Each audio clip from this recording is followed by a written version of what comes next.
Europe Tamil vision நேயர்கள் அனைவருக்கும் அன்பான வணக்கம். இலங்கையின் கிரிக்கெட் அணி சம்பந்தமான சில செய்திகளை தரப்போகிறோம். ஜிம்பாப்வேயில் ஸ்ரீலங்கா இப்பொழுது விளையாடி கொண்டிருக்கின்றது. இலங்கை அணி விளையாடி கொண்டிருக்கின்றது. ஒருநாள் சர்வதேச போட்டிகள் 2 கடந்த வாரத்தில் வெற்றி பெற்றிருக்கின்றார்கள். 2 அவர்களுக்கு இலகுவாக அமையவில்லை. கஷ்டப்பட்டு போராடி பெறப்பட்ட வெற்றிகளாக இருக்கின்றன. அதே போன்று 2020 முதலாவது போட்டியில் ஓரளவு இலகுவான வெற்றி கிடைத்தது. இருந்தாலும் இறுதி வரையில் போராட வேண்டிய நிலைமை இருந்தது. இலங்கை அணியை பொறுத்தவரையில் இன்னும் முழுமையாக 100% பலமான அணியாக இருக்கின்றதா என்பது கேள்வியாகத்தான் காணப்படுகின்றது. அவர்கள் இன்னும் வளர்ச்சி பாதையில் இன்னும் அவர்களை மெருகேற்றிக் கொண்டு செல்ல வேண்டிய நிலைமை காணப்படுகின்றது.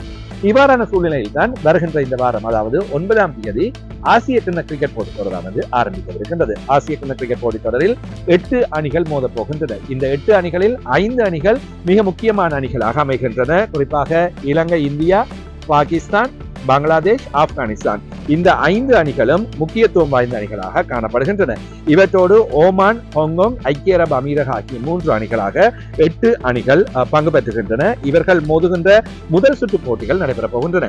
இந்தியா மற்றும் பாகிஸ்தான் ஆகிய அணிகள் ஒரே குழுவில் காணப்படுகின்றன. முதல் சுற்று போட்டிகளில் இந்தியா, ஓமான், பாகிஸ்தான், ஐக்கிய அரபு அமீரகம் ஆகிய அணிகள் காணப்படுகின்றன. அதே போன்று இவற்றில் இருந்து 2 அணிகள் அடுத்த சுற்றுக்கு தெரிவாகும்.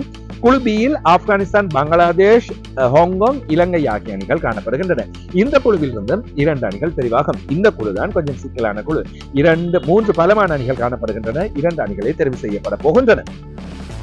ஆப்கானிஸ்தான் மிகப்பெரிய பலமாக காணப்படுகின்ற காரணத்தினால் பங்களாதேஷ் மற்றும் இலங்கை ஆகிய அணிகளுக்கு ஆப்கானிஸ்தான் நிச்சயமாக சிக்கல் நிலை ஒன்றை கொடுக்கப்போம். இந்த 2 அணிகள் இவ்விரு அணிகளாக தெரிவு செய்யப்பட்டு 4 அணிகள் மீண்டும் 2வது சுற்றில் தங்களுக்குள் ஒவ்வொரு போட்டிகளில் விளையாடுவார்கள். அதாவது 3 போட்டிகள். அவற்றில் முதல் 2 இடங்களை பெற்றுக் கொள்கின்ற அணிகள் இறுதிப் போட்டிகளுக்கு செல்ல போகின்றன. இந்திய அணி பலமான அணியாக இறுதிப் போட்டிக்கு செல்லும் என்று மிகவும் பரவலாக எதிர்பார்க்கப்படுகின்ற அணி.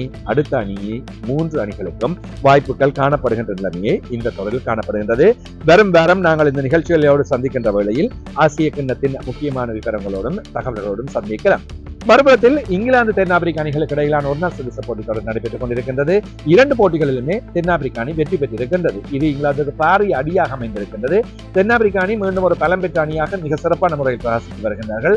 முதல் போட்டியில் மிக மோசமான தோல்வி ஒன்றை சந்தித்துக் கொண்டது இங்கிலாந்து அணி. யாரும் ஜீரணிக்க முடியாத தோல்வியாக அமைந்தது. 2வது போட்டியில் 5 ஓட்டங்களினால் தோல்வி வெற்றி பெற்றிருக்கலாம். 325 ஓட்டங்களை தென்னாப்பிரிக்க அணி பெற இங்கிலாந்து துரத்தி எடுத்து 320 ஓட்டங்களை பெற்றது. ஆனால் வெற்றி பெற முடியவில்லை. முதல் போட்டி கிட்டத்தட்ட 130 ஓட்டங்கள் அளவில் இங்கிலாந்து அதை தென்னாப்பிரிக்கா இலகுவாக துரத்தி எடுத்து பெற்றுக் கொண்டது. எனவே அடுத்து வருகின்ற போட்டிகளில் இங்கிலாந்து எவ்வாறு செயல்பட போகின்றது என்பதையும் நாங்கள் பார்க்கலாம்.